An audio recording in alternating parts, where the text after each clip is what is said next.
Bienvenue dans cette nouvelle édition du 12-15. Au sommaire, célébration de la fête de l'indépendance au Togo.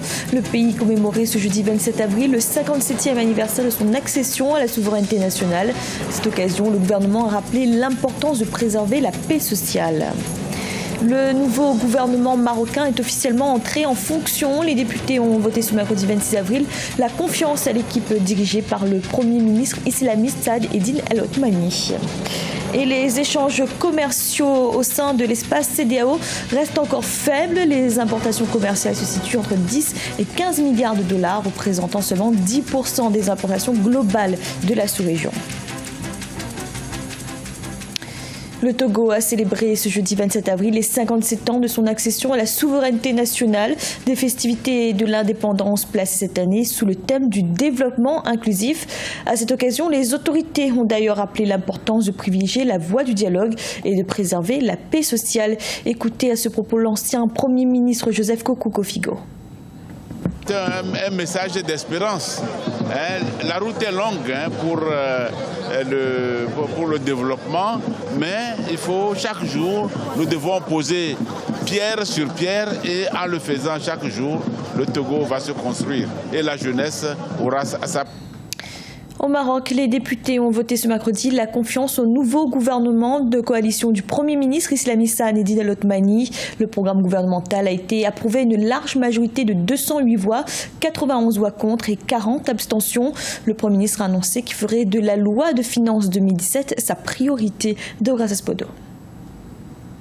Le nouveau gouvernement marocain a été officiellement investi mercredi 26 avril 2017 à la Chambre des représentants du peuple à Rabat. 208 députés ont voté en faveur du programme présenté par le Premier ministre. Un texte rejeté par 91 représentants et pour lequel se sont abstenus 40 autres députés. Le nouveau gouvernement veut faire de la réforme fiscale une priorité. Une batterie de mesures est envisagée, notamment la poursuite de la réforme fiscale, l'amélioration des revenus, la simplification des procédures et la lutte contre l'évasion fiscale. Le gouvernement propose un renouvellement du modèle de développement du Maroc pour les prochaines années. Nous allons notamment mener une série de mesures volontaristes et fortes, relatives notamment au soutien du secteur industriel et des autres secteurs émergents. Dans son programme, Saad Eddine El Othmani s'est entre autres engagé à faire en sorte que le Maroc intègre le top 50 du classement Doing Business. Son équipe s'investira entre autres à faire remonter le taux de scolarisation et d'alphabétisation, garantir un fort taux de couverture médicale à l'horizon 2021 ou encore fournir un accès généralisé aux services médicaux. Le gouvernement a adopté une approche réaliste, sincère et pratique pour explorer l'évolution du cadre macroéconomique. Le taux de croissance économique connaîtra une amélioration pour se situer entre 4,5 et 5,5% au lieu de 3,2% lors de la précédente législature. Le chef du gouvernement marocain prévoit une liste de 300 mesures à exécuter durant son mandat à la tête de l'exécutif. Face aux nombreux défis politiques, sociaux et économiques actuels du royaume, il propose une autre approche de développement essentiellement axée sur les réformes économiques, sociales et institutionnelles. Les échanges commerciaux entre les pays membres de la communauté économique des États de l'Afrique de l'Ouest restent encore faibles.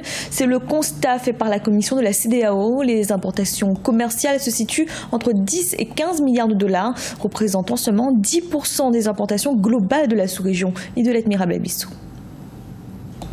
Au sein de la communauté économique des États de l'Afrique de l'Ouest CEDEAO, les échanges commerciaux inter-États se situent entre 15 et 20 milliards de dollars par an. Dans cet espace qui compte près de 300 millions de consommateurs, la Côte d'Ivoire se place en première position du commerce intra-régional avec 25% devant le Nigeria 23%, qui représente 60% de l'économie de la région. Les importations commerciales de la CEDEAO s'élèvent annuellement entre 100 et 150 milliards de dollars. Pourtant, les importations entre États de l'espace ne représentent qu'environ 10%, soit entre 10 et 20 milliards de dollars par an. C'est faible. Des chiffres certes encourageants, mais qui restent relativement faibles selon des spécialistes. Cette situation s'explique par ailleurs par la focalisation des États sur les produits d'exportation, alors que le secteur privé agricole et industriel pourvoyeur de débouchés devrait davantage être accompagné pour alimenter le marché régional. Ce qu'on constate, c'est qu'en Afrique de l'Ouest notamment, les pays ont tendance à davantage importer qu'à exporter. C'est ça qui entraîne donc une balance courante qui est déficitaire. Cela veut dire qu'il y a des ressources importantes qui quittent la sous-région pour enrichir des producteurs étrangers. Les 15 pays de l'espace CEDEAO se sont fixés des objectifs d'autosuffisance alimentaire. Cependant, des lenteurs sont observées en ce qui concerne l'atteinte des résultats. À noter que la conception, l'élaboration et la mise en œuvre des politiques d'intégration et de développement en Afrique de l'Ouest restent essentiellement gérées par les pouvoirs publics et des institutions nationales et régionales. Au Soudan du Sud, les violences faites aux femmes se sont multipliées depuis le début de la guerre civile en 2013. Pour faire face à ce fléau, des séances de formation d'autodéfense sont mises en place. La méthode est basée sur une approche préventive. Marcel Fabamaroun.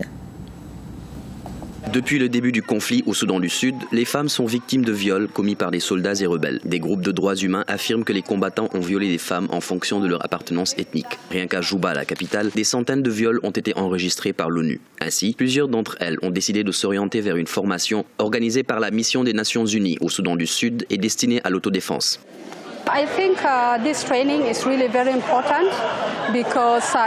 Je pense que cette formation est très importante car elle aide les femmes à se défendre. Les femmes sud-soudanaises, compte tenu des problèmes et des conflits que le pays traverse, sont victimes de toutes sortes de situations. Il y a beaucoup de violences, il y a beaucoup de viols.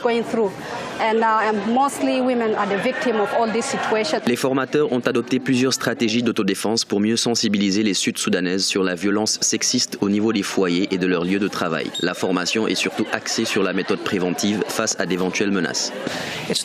Il ne s'agit pas d'être expert en arts martiaux ni d'acquérir la force. Il s'agit d'utiliser des techniques et stratégies à titre préventif afin de pouvoir échapper à des scènes de violence. Ici, l'objectif principal, c'est d'apprendre aux Sud-Soudanaises ces techniques et stratégies. De plus, nous sensibilisons sur la violence sexiste et nous essayons de leur dire qu'elle n'est jamais concevable. Depuis le début de la guerre, plus de 3 millions de Sud-Soudanais se sont réfugiés au niveau des pays voisins, sur une population estimée au total à 11 millions d'habitants. D'après l'ONU, cette situation pourrait même se transformer en génocide si les solutions ne sont pas très vite trouvées. Ce journal a été réalisé par l'ensemble de la rédaction. Merci de l'avoir suivi. Retrouvez dans un instant une nouvelle édition de l'Information.